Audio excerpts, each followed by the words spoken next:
doctora. Muchas gracias por la presentación. Bueno, el día de hoy le voy a hablar sobre manifestaciones reumatológicas en niños post-COVID. Como todos sabemos, en marzo del 2020, la enfermedad por coronavirus 2019 fue declarada una pandemia por la Organización Mundial de la Salud. El COVID-19 afecta a adultos y a niños de manera diferente. En los niños, el virus generalmente presenta infección mucho más leve que en los adultos. En los adultos, la insuficiencia respiratoria aguda es la complicación común más frecuente. Por el contrario, los niños y adolescentes pueden experimentar un síndrome hiperinflamatorio debido a la exposición por COVID-19, lo que provoca una respuesta potencialmente mortal. Esta respuesta hiperinflamatoria que se observa en los pacientes pediátricos es similar y tiene algunas características de la enfermedad de Kawasaki, de la artritis idiopática juvenil sistémica y de la linfohistiocytosis hemofagocítica, ¿no? Síndrome hemofagocítico. Entonces voy a empezar a hablar sobre el síndrome inflamatorio multisistémico en los niños, el MIX. Es una complicación relativamente rara, ocurre en el menos del 1% de todos los niños con infección por COVID-19. En abril de 2020 se reportan los primeros casos en el Reino Unido. Se reportan 8 niños con un shock hiperinflamatorio que duraba 10 días. Este shock tenía características comparables a la enfermedad de Kawasaki y también al síndrome de shock tóxico. Luego, en abril y mayo del 2020, en París, reportan también 21 niños con casos que tenían síntomas similares a la enfermedad de Kawasaki, pero estaban asociados a la infección por SARS-CoV-2. En Estados Unidos, los casos de MIX comienzan a ser reportados en mayo del 2020. Es por esto que el 14 de mayo del 2020, los Centros de Control y Prevención de Enfermedades dan una alerta de salud sobre las características clínicas del MIX y nos dan una definición de caso. Después de la aparición inicial de casos de MIX, tanto en Europa como en Estados Unidos, se han reportado múltiples casos alrededor del mundo. Uno de los cuales es un estudio que hemos realizado en el hospital donde trabajo, en el Instituto Nacional de Salud del Niño de Breña, en el cual se reporta un total de 8 casos, una edad media de 5.1 años, tenían una presentación que incluyó fiebre, tenían problemas gastrointestinales, afectación ocular y mucocutánea. 4 cumplieron los criterios para enfermedad de Kawasaki. Todos tuvieron serología positiva, IgG, para SARS-CoV-2, tuvieron un hemograma patológico, marcadores inflamatorios elevados, pruebas de coagulación alteradas. 5 presentaron hipertransaminasemia y 3 retención nitrogenada. También es importante señalar que 4 de estos niños también cumplieron criterios para síndrome hemofagocítico. Todos recibieron inmunoglobulina endovenosa, corticoides y ácido acetilsalicílico. Ninguno desarrolló aneurismas de arterias coronarias y solo uno presentó miocarditis, shock, y por lo cual requirió el ingreso a UCI. Todos evolucionaron favorablemente, salieron de alta, ¿no? Y no hubo ningún deceso. Estas son las fotos de nuestros pacientes. Entonces, ¿qué llamamos caso definido de MIX? Existen 3 recomendaciones. La primera, que es del Colegio de Pediatría y de Salud Infantil. La segunda, que es de los Centros de Control y Prevención de Enfermedades. Y por último, de la OMS. La que más utilizamos, todas tienen características similares, pero la que más usamos es la de CDC, en la cual es un paciente menor de 21 años, que tenga una temperatura mayor o igual a 38 grados por más de 24 horas, o que tenga fiebre subjetiva por más de 24 horas, y tiene que tener una enfermedad severa, es decir, va a tener que requerir hospitalizarse, y compromiso de más de 2 órganos o sistemas. En cuanto a los exámenes de laboratorio, necesitamos evidencia de inflamación, ¿no? Que tenga uno o más de los siguientes: proteína C reactiva elevada, velocidad de cimentación elevada, fibrinógeno elevado, procalcitonina elevado, dímero D, ferritina, DHL, interleuquina 6 si es que la podemos usar, neutrofilia, linfopenia y poliguminemia. Además, también tenemos que hallar la infección por SARS-CoV-2, entonces estos pacientes pueden tener una PCR positiva para SARS-CoV-2, prueba serológica, IgM o IgG para SARS-CoV-2, prueba antigénica también, o también que hayan tenido contacto con algún paciente con COVID-19 dentro de las 4 semanas previas, ¿no? Y que no haya otra alternativa de diagnóstico. ¿Cuál es la fisiopatología del mix? ¿No? En los niños, la primera etapa, la etapa temprana de infección, en los niños prácticamente esta etapa es asintomática, ¿no? o pueden presentar síntomas muy leves. Luego en la fase pulmonar, que en los adultos es la más severa, en los niños prácticamente en algunos no existe la fase pulmonar, ¿no? Debido a la falta de los receptores AC2. Pero en la fase 3, que es la fase de hiperinflamación, que es una etapa tardía, después de haberse producido la colonización, puede haber una activación macrofágica, lo cual nos va a llevar a la activación de los linfocitos T y bueno, la liberación de citoquinas proinflamatorias que van a estimular macrófagos, neutrófilos y monocitos. Por el otro lado, va a activar también a los linfocitos B, a las células plasmáticas con la producción de anticuerpos. Todo esto nos lleva a una respuesta hiperinmune, que en un paciente que esté genéticamente predispuesto puede desarrollar el mix. ¿Cuáles son las manifestaciones clínicas más frecuentes de mix? Primero está la fiebre persistente, en el 100% de los casos. Luego están los síntomas gastrointestinales, dolor abdominal, vómitos y diarreas, ¿no? De un 60 a un 100%. Luego está el rash, la conjuntivitis, compromiso de mucosas, síntomas neurológicos como dolor de cabeza, letargia, confusión, síntomas respiratorios, dolor de garganta, mialgias, edema de manos y de pies y las adenopatías. Entre los hallazgos clínicos vamos a tener que los niños presentan shock en un 32 hasta un 76% de los casos. Además van a completar los criterios para Kawasaki en un 22 a 64% de los casos. Van a tener una disfunción miocárdica en un 51 a un 90% de los casos, arritmia 12%, falla respiratoria aguda de un 28 a 52%, falla renal un 8 a 52% también, y bueno, serositis 24 a 57%, hepatitis o hepatomegalia en un 5 a 21%, y por último encefalopatía, convulsiones o coma en un 6 a 7%. En cuanto a las pruebas de laboratorio que solicitamos para poder sospechar de mix, vamos a encontrar hiponatremia, vamos a encontrar linfopenia, trombocitopenia y neutrofilia. Como hemos visto, va a estar la velocidad de sedimentación elevada, más de 40, proteína C reactiva más de 3, el ProBNP también va a estar elevado, al igual que la troponina, procalcitonina, fibrinógeno, ferritina, transaminasas también van a estar elevadas, DHL elevada. Las pruebas de coagulación también van a estar alteradas, el dímero D elevado, y dentro de las pruebas para infección de SARS-CoV-2 lo más frecuente va a ser encontrar las pruebas serológicas positivas, sobre todo la IgG, porque como hemos visto el mix es una manifestación tardía de la infección por COVID-19. Siempre debemos solicitar electrocardiograma para descartar arritmias y la ecocardiografía sobre todo para encontrar disfunción ventricular izquierda, que es lo más frecuente que ocurre en el mix. También para encontrar si es que existe aneurismas en arterias de la coronaria o dilatación de arterias coronarias. Al inicio, cuando se empezaron a reportar los primeros casos de mix, se confundía con la enfermedad de Kawasaki, ¿no? Por eso es que muchos niños se han tratado como enfermedad de Kawasaki. Pero ahora sabemos que son dos entidades diferentes que tienen criterios clínicos diferentes.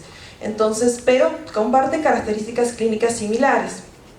Es por eso que, ¿cuáles son las características similares que hay entre la enfermedad de Kawasaki y el mix?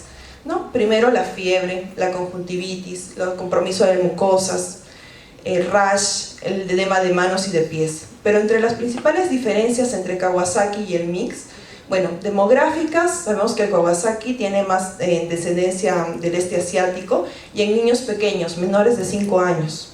En cambio el mix tiene una tendencia en descendientes latinos, africanos, afrocaribeños y en niños mayores de 6 hasta 14 años. En cuanto a los síntomas, la enfermedad de Kawasaki tiene muy pocos síntomas gastrointestinales. Por el contrario, el mix tiene mayor prevalencia de síntomas gastrointestinales, además que en el mix también va a ocurrir hipotensión y shock. En cuanto a los hallazgos de laboratorio, la enfermedad de Kawasaki tiene mayor interleuquina 1 que interleuquina 6, va a presentar leucocitosis, neutrofilia y trombocitosis. Y el mix, linfopenia, trombocitopenia, ¿no? Ferritina elevada, al igual que la proteína C reactiva, troponina y pro-BNP. En cuanto al compromiso cardíaco, la enfermedad de Kawasaki siempre tiene tendencia a formar aneurismas en las arterias coronarias. Por el contrario, el mix, sobre todo, va a haber una disfunción ventricular izquierda. ¿Cuál es el algoritmo diagnóstico del mix? Si tenemos a un niño en el cual hay una fiebre persistente y tiene características epidemiológicas que puede estar con una infección del SARS-CoV-2 y tiene de repente algunos síntomas clínicos como hemos mencionado, ¿no? Compromiso gastrointestinal, rash, conjuntivitis, adenopatías, sí se puede hacer una sospecha de que pueda tratarse de un mix. Más si el niño comienza a hacer un cuadro de shock. Si hace un cuadro de shock, debemos solicitar los exámenes de laboratorio que ya hemos mencionado, y si comprobamos que la proteína C reactiva está más de 3, la BCG más de 40, o tiene linfopenia o trombocitopenia, hiponatremia, neutrofilia, debemos completar el estudio solicitando troponina T, pro-BNP, ferritina, DHL, fibrinógeno, y sobre todo solicitar electrocardiograma y ecocardiograma para poder confirmar nuestro diagnóstico.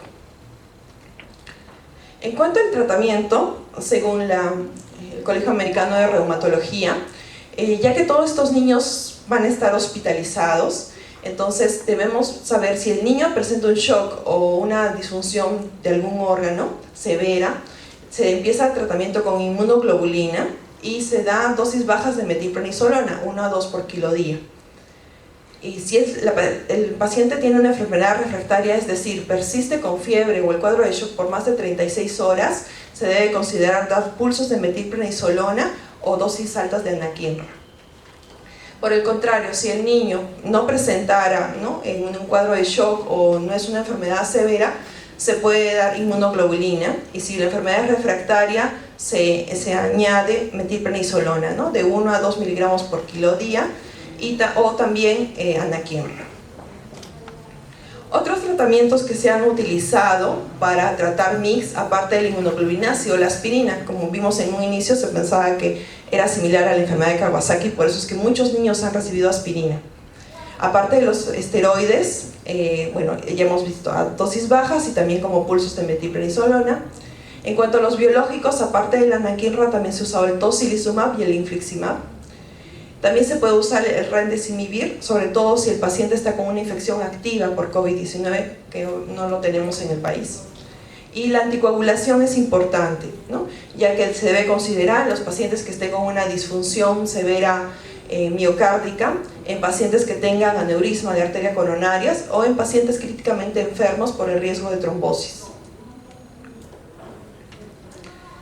Este es un resumen del mix, en el cual, como hemos visto, la infección por SARS-CoV-2, lo más frecuente, hasta un 62% vamos a encontrar la prueba serológica para IgG positiva, ya que hemos visto que el mix sobre todo es una manifestación tardía de la infección por SARS-CoV-2. La fiebre, que es lo más característico, luego le siguen los síntomas gastrointestinales, los síntomas cardiovasculares y por último los síntomas respiratorios. El mix sobre todo evoluciona a un curso severo de la enfermedad en un 86% de los casos y solamente un curso leve en un 14%. En cuanto a los resultados, prácticamente el 75% sí requiere ingreso a UCI, pero tiene una mortalidad baja, 1.9% de los casos nada más. Ahora voy a pasar a manifestaciones generales reumatológicas del SARS-CoV-2. El SARS-CoV-2 ingresa a las células a través de los receptores ECA2, ¿no?, que además del tracto respiratorio también se encuentra en músculo esquelético, músculo liso, líquido sinovial, endotelio de vasos pequeños, tejido intestinal Por eso es que también da síntomas como fatiga, mialgias, artralgias, que también vemos en las enfermedades reumatológicas. Por otro lado, sabemos que las infecciones virales pueden desencadenar enfermedades reumatológicas, ¿no? Y se han reportado casos de niños y adolescentes donde la infección por SARS-CoV-2 ha desencadenado lupus, artritis, síndrome hemofagocítico, sabañones y síndrome antifosfolípido, como vamos a ver más adelante. Entonces, conociendo que el SARS-CoV-2 podría presentar o desencadenar manifestaciones reumatológicas, se debe considerar como parte del estudio en todo paciente que presenta una enfermedad reumatológica de inicio reciente.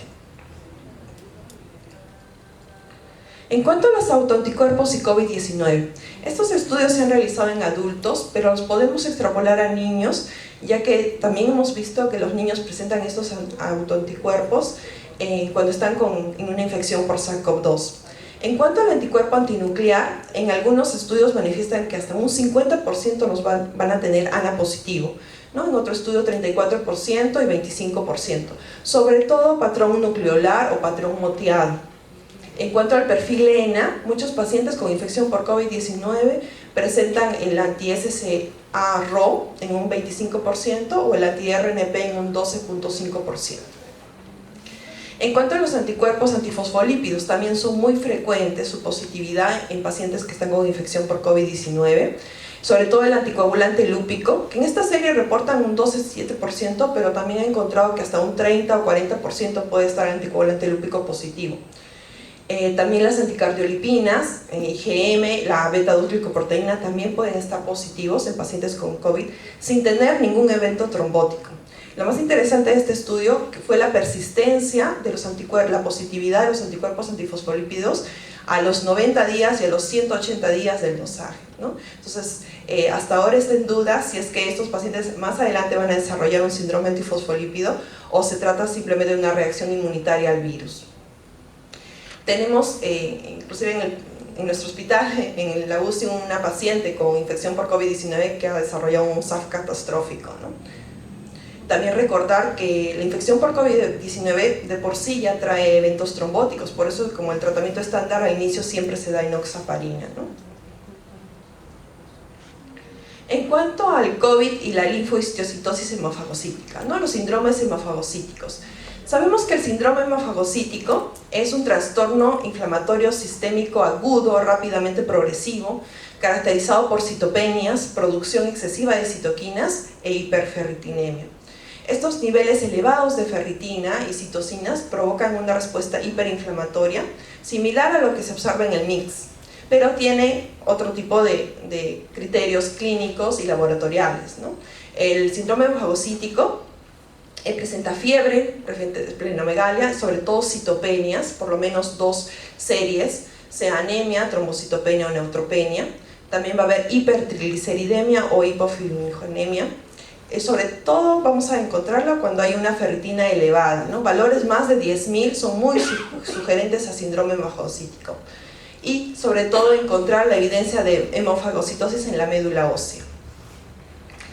La infección por SARS-CoV-2 puede inducir síndrome hemofagocítico secundario, al igual que otras infecciones virales, que son más frecuentes, la de Epstein-Barr o citomegalovirus.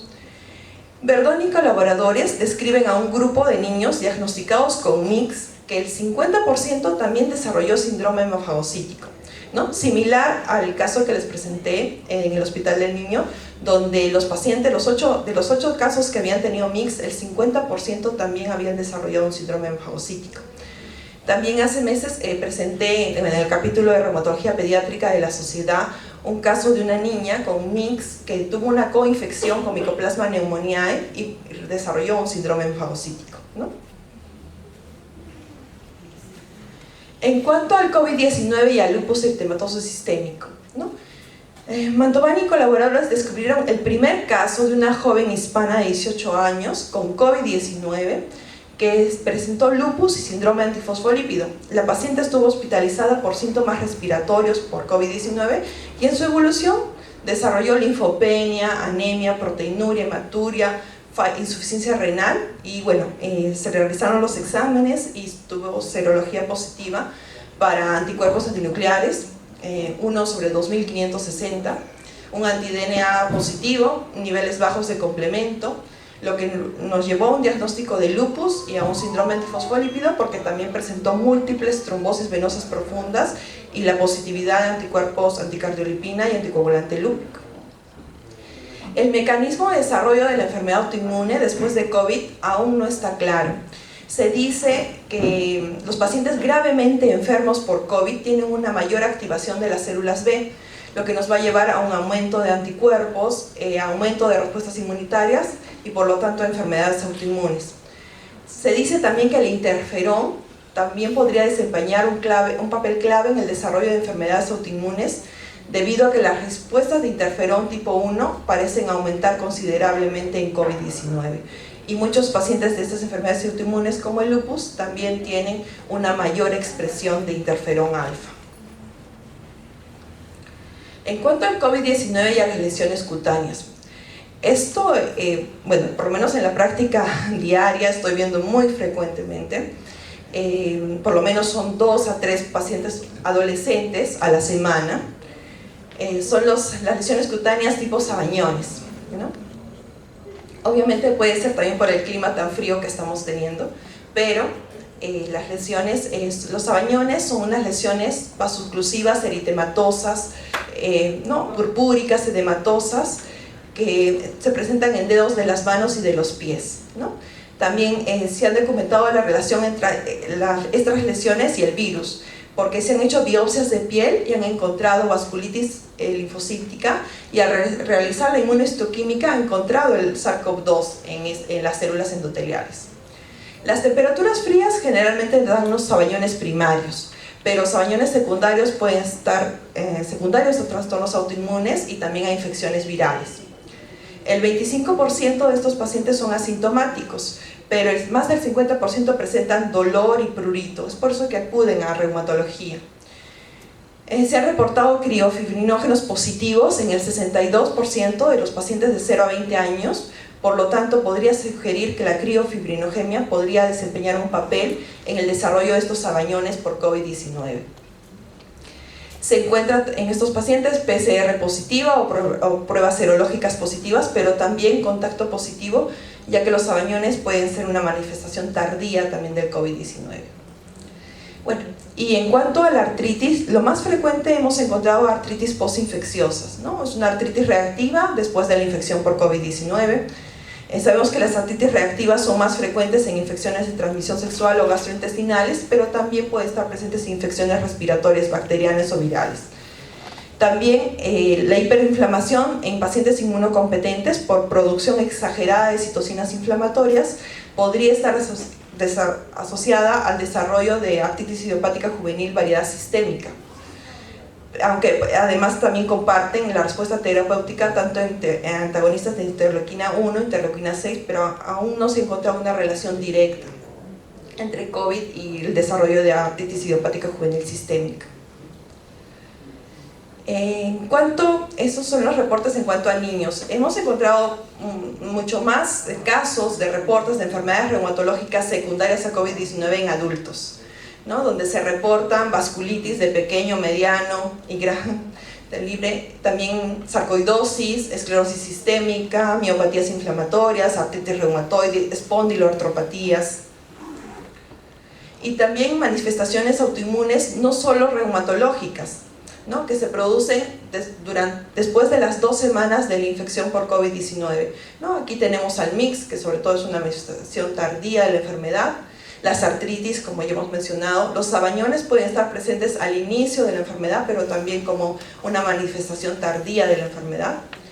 También tenemos a Guillain-Barré, a la PTI, a la anemia hemolítica y también a las tiroiditis. Y bueno, ya para terminar, un poco mencionar sobre el COVID prolongado en niños y adolescentes, que también nos produce manifestaciones reumatológicas. Este COVID, la persistencia de síntomas de COVID, por lo menos ocurre en el 25% de los niños por más de 4 semanas. En estos casos, lo frecuente va a ser el cambio de estado de ánimo, la fatiga y los trastornos del sueño. Esto nos va a ayudar para sospechar si un niño viene para hacer un diagnóstico diferencial de fibromialgia, ¿no? De repente puede tratarse de un COVID prolongado. Además también va a presentar caída de cabello, pérdida de cabello, alopecia, pérdida de apetito, trastornos del peso corporal y sobre todo mialgias y artralgias en un 3.7% puede presentar estos niños con COVID prolongado, ¿no? Entre todos los demás síntomas. Y bueno, concluyendo, en los niños el síndrome inflamatorio multisistémico causa síntomas graves que amenazan la vida del paciente, por lo cual se debe hacer un diagnóstico precoz y además un tratamiento también temprano. Aunque no es común, varios casos se han documentado de enfermedades reumatológicas en niños y adolescentes, ¿no? Como lupus, artritis, síndrome antifosfolípido, sabañones y síndrome fagocítico. Los reumatólogos que suelen tratar los síndromes de hiperinflamación y estas mismas terapias se han aplicado al tratamiento con pacientes con COVID. Y bueno, por último, aunque es difícil precisar si el virus definitivamente desencadenó estas manifestaciones reumatológicas, estos casos nos crean conciencia de que podría haber un vínculo entre el COVID-19 y las enfermedades reumatológicas, sobre todo de inicio reciente, ¿no? Lo que nos va a ayudar a guiar esfuerzos de investigación futuros para comprender mejor esta correlación, establecer diagnóstico y planes de tratamiento. Muchas gracias.